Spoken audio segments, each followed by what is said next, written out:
Irmãos, cumprimento a todos com a paz do Senhor. Estão todos bem? Em casa? Todos bem? Se fortalecendo mais, né? Buscando mais a presença de Deus, o Espírito Santo na nossa vida. E nós estamos agora estudando sobre a volta de Cristo, sobre, na verdade, salvação, né? E para falar de salvação, então nós estamos falando de Jesus Cristo. Não há como se falar de salvação sem falar naquele que nos salvou, que nos redimiu lá na cruz. Estamos agora na quinta aula, se não me engano, e agora estamos falando, na quarta aula falamos da volta de Cristo, e na nossa compreensão de que somos pré-tribulacionistas, né? É apenas uma teoria, uma definição da compreensão da volta de Cristo, onde que existem três teorias, né, teológicas: o pré-tribulacionismo, o pós-tribulacionismo e o meso, que todos tratam da volta de Cristo. Deixando claro que todos serão salvos, tanto o pré, o pós e o meso. Eu entendo assim, apenas uma compreensão da sua volta. Nós estudamos na semana passada, e eu quero voltar hoje para esclarecer um pouquinho para os irmãos por que nós temos essa linha de pensamento, nós da Igreja Batista, Vida Nova em Jesus, e explicar como é que, explicar de uma forma geral, como é que é compreendido o pós e o meso, né? Pós-tribulacionismo, meso-tribulacionismo. Para que os irmãos então entendam porque temos esse pensamento, que isso não compromete em nada a nossa salvação, eu creio que nem a deles, mas é bom deixar claro, explicar, né? Para os irmãos entenderem. Então nós, do pré-tribulacionismo, nós acreditamos que Jesus volta em duas etapas. Nós vimos a semana passada, os irmãos lembram? Que ele volta primeiramente de uma forma secreta e vem buscar a igreja. Ele vem nas nuvens, lá em Tessalonicenses 4:17, ele vem nas nuvens e ele vem buscar a sua igreja, né, irmãos? Depois ele volta, a segunda volta dele se dá então em glória, onde todo olho o verá, né? Os irmãos lembram bem disso, né? E nós estudamos a semana passada. E eu apresentei os textos para os irmãos, né? Não dá tempo de repetir aqui, mas está gravado. Irmãos que acompanharam, os que não acompanharam também podem ir lá no vídeo e verificar os textos que nós nos baseamos. Um deles eu acabei de citar. Também está em Atos 1:11, quando Jesus fala que vai voltar, e João, a volta de Cristo se dá, né, confirmando em João, quando Jesus fala em 14:3 e Atos 1:11. E a volta dele em duas etapas, como nós falamos. Ele vem buscar a igreja, primeiro Tessalonicenses 4:17, e a segunda volta, onde todo olho verá, está em Apocalipse 1:7. Outra questão que nós falamos rapidamente: por que o arrebatamento vai acontecer antes da tribulação? Porque o Senhor Jesus nos prometeu que nos livraria dessa tribulação. Apocalipse 3:10, 1 Tessalonicenses 1:10. No arrebatamento, né, há um deslocamento de nós para o céu, da terra para o céu. Na segunda vinda ocorre o contrário, os céus que vêm para a terra, para o confronto final e para Jesus então reinar os mil anos, né?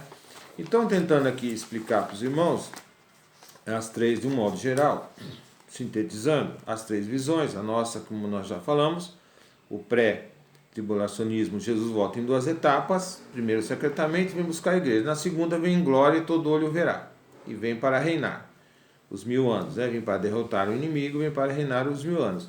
Lembrando que também há compreensão do milênio, três divergências aí, né? Três teorias, né? Pré, pós e o milenar. Há quem diga que nós já estamos vivendo o milênio. Mas voltando aqui, então falando do pós-tribulacionismo. A volta de Jesus vai se dar numa vez só, um único evento. Assim eles pensam. E o meso, a igreja será arrebatada durante a tribulação. A igreja vai passar pela tribulação e no meio da tribulação ela será arrebatada. Então, tentando compreender, no pós, eles se baseiam em textos lá onde Jesus fala em Mateus 24, Marcos 13 e Lucas 21. Onde Jesus, então, ali ele está discorrendo com os discípulos sobre a sua volta. Então, ali eles falam que Jesus está falando de uma volta só, de um único momento. Porém, irmãos, é que nós temos que entender que Jesus não teria como dissertar tudo que nós aprendemos com ele, dentro de contexto, dentro da interpretação e ajuda do Espírito Santo, não tem como ele falar tudo, né? E ali estava respondendo uma pergunta que está mais clara lá em Lucas 21, quando ele fala da destruição do templo, e então os discípulos lhe perguntam, quando isso se dará? Então ele fala exatamente na segunda volta, né? Porque a igreja já não vai estar mais aqui. Eu entendo assim, né? E respeito, na verdade, o que eles pensam, mas estou explicando para os irmãos, da forma como eles compreendem isso. No mesotribulacionismo, eles acreditam, é parecido até com nós, só que também acreditam em duas vindas de Cristo, mas que a igreja será arrebatada no meio da tribulação, né? E aqui é interessante que eles creem num período de 7 anos de tribulação, sendo que 3 anos e meio de paz e depois 3 anos e meio de luta e dificuldade. E o arrebatamento da igreja só vai ocorrer no fim dos 3 anos e meio de paz, né? Aí é interessante, bom, onde que eles têm essa base? Eu vou passar para os irmãos agora. A base que eles se fundamentam para acreditar dessa forma está dos 7 anos, os 3 anos e meio de paz, 3 anos e meio de luta. E eu vejo muitos teólogos também acreditarem assim. Porém, ele se baseia em Daniel capítulo 9, quando ele fala das 72 semanas. Bom, mas o que tem a ver? A explicação que eles têm, o entendimento que eles têm, que no calendário judaico, quando Daniel está falando em 72 semanas, ele não está falando em 72 semanas como nós compreendemos, mas está falando em 7 anos, né? Não 72 semanas. Porque as 72 semanas, segundo a compreensão deles, está baseada no calendário gregoriano. Pois bem, seus irmãos sabem, né, entendem, conhecem o calendário gregoriano, é o calendário que nós vivemos hoje, né, que realmente foi instituído pelo Papa Gregório, onde nós temos os 7 dias da semana, segunda, terça, quarta, quinta, sexta, sábado e domingo. Interessante, irmãos, que quando eles têm essa compreensão, e aí a gente vai pesquisar um pouquinho, você não consegue chegar nos números, porque o calendário judaico, só para a gente entender, ele se baseia nos movimentos do Sol e da Lua, chama-se calendário lunisolar, né? Então, por essa razão, esse calendário ele tem uma pequena variação em comparação com o calendário gregoriano, com o calendário que nós vivemos hoje. Ou seja, como ele é baseado nos movimentos do Sol e da Lua, muitas vezes o mês ele tem 29 dias, ou tem 30, 31 dias, ele dá uma variação no mês, né? E pode dar uma variação no ano. Mas isso ele foi corrigido em tese, tá? Com os anos bissextos. E esse ano bissexto, que já existe para nós, também existe para eles, justamente para eles se ajustarem com o calendário mundial. Então, no bissexto também eles colocaram da maneira deles, para corrigir essa pequena diferença que realmente existe.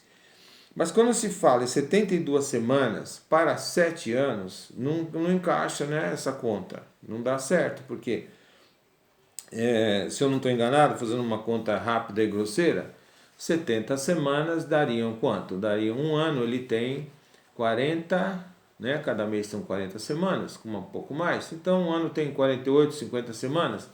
Então, 72 semanas daria um ano e meio, mais ou menos, né? Mas aqui está falando de 7 anos, né? Inclusive, da forma como eles calculam, daria até menos, né? Fica muito, não tem como encaixar, porque eles estão falando em 7 anos, dividindo em 3 anos e meio e 3 anos e meio. Tá certo que o calendário judaico também eles contam de 3 dias e meio, 3 dias e meio na semana. Interessante, eles respeitam muito essa questão dos 7 dias, né? Quando Deus manda você, quando Deus constrói, faz todas as coisas em 6 dias, e no 7º dia ele cessa, né? Que é o sábado. Na verdade não é sábado. O sábado é uma palavra criada, né, pelo calendário gregoriano, que significa sábado, é um substantivo. E na verdade ele está citando um verbo sabate, que significa cessar. Parar não é nem descansar. Descansar para nós que somos humanos, porque Deus não se cansa, né? Então Deus cessou e contemplou, né? E eles comemoram até hoje o sabate como realmente um dia de descanso. Então no sabate eles não fazem nada. Então 6 dias eles trabalham e no 7º, que é o sabate, eles cessam, eles param e descansam, né? Eles costumam dividir sim 3 dias e meio para 3 dias e meio completar a semana de 7 dias, respeitando os 7 dias. Mas daí, para levar para 7 anos e 3 anos e meio, mais 3 anos e meio, eu não consigo chegar nessa conta, né, irmão? Então, por essa razão, nós preferimos acreditar da forma que a gente estudou a semana passada aqui, os irmãos acompanharam, do jeito que vem a cronologia bíblica, né? Da forma que a gente vem estudando, né? A gente vem acompanhando Jesus falando, os acontecimentos, desde lá de trás, nas profecias nós vimos, depois o cumprimento lá em Apocalipse, e há uma sequência, principalmente lá em Apocalipse, né? Jesus vem nas nuvens, arrebata a sua igreja, depois ele vem na tribulação, né? E aí então ele assume a terra, ele aprisiona Satanás por 1000 anos, né? Que tem a questão do pré, pós e o amilenismo, né? Questão dos 1000 anos. Quem acha que é antes, quem acha que é depois e quem acha que nós já estamos vivendo um milênio. Só que no milênio Jesus vai governar o mundo com nós, né? Com a igreja, né? Não sei quem serão as pessoas que estarão governando com ele, que virão nas nuvens, mas com certeza a igreja. Se é um grupo, se, enfim, não sabemos, mas que sabemos que Jesus vai governar os 1000 anos. E há quem diga então que os 1000 anos, uma grande parte afirma isso, já está acontecendo. Eu não estou vendo o governo de Cristo no mundo, se os irmãos estão vendo, eu vejo pelo contrário, né? Estamos buscando muito Jesus Cristo, buscando a Deus, o Espírito Santo, mas a gente vê o mundo sendo tomado, o mundo jaz do maligno. Cada dia mais nós estamos vendo aí o mal tomando conta do mundo, o inimigo usando todas as armas possíveis para dominar realmente, implantar um único governo, isso é bíblico, né? Um governo mundial, para fechar as igrejas, calar nossa boca. Estamos caminhando aí para toda a liberdade que as pessoas vão ter para tudo, o evangelho sendo massacrado, as igrejas sendo fechadas, lá na China já tem a igreja já está sendo proibida, lá você não pode dizer que é cristão, as bíblias estão sendo queimadas. Eu falo sempre para a gente valorizar muito a Bíblia, né, as escrituras, porque vai chegar um tempo que nós não vamos poder mais ter acesso, né? Então o mundo está caminhando para isso, para essa destruição, para um governo único, um líder único, é a preparação do anticristo. Então eu não vejo Jesus aqui, não vejo como nós estaríamos vivendo um milênio. Eu estaria em desacordo com o que a gente lê na palavra. Então a nossa posição é essa, não sei se eu consegui passar para os irmãos. Eu creio, eu dei uma passada por cima, claro que tem muita coisa que pode ser discutida, mas basicamente é isso, o pré, o pós e o meso, né? Pré-tribulacionismo, pós que é depois e o meso que é durante. Nós acreditamos na forma como nós entendemos e aprendemos na palavra no pré-tribulacionismo. Amém, irmãos? Não estamos aqui fazendo nenhuma crítica a quem pensa de outra maneira, mas é uma interpretação e nós preferimos ficar com a nossa. Amém?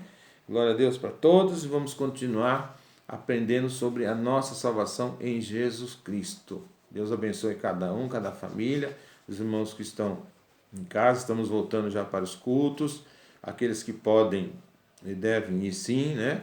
Estaremos juntos congregando, já uma autorização, né, por lei, pela prefeitura, nossos cultos têm todo o cuidado, então não, tenho certeza que não há nenhum risco, né? Aqueles que podem sair para supermercado, enfim, farmácia, devem ir para a igreja também. Aqueles que não podem sair de casa por motivo nenhum, né, continuem assistindo as nossas lives aí e buscando mais na palavra do Senhor. Amém? Deus abençoe todos vocês e as suas famílias e que Jesus esteja aí, o Espírito Santo, dentro das suas casas, dos seus lares, impedindo que o mal entre, porque nós estamos sendo guardados pelo Senhor. Amém? Glória a Deus. Amém?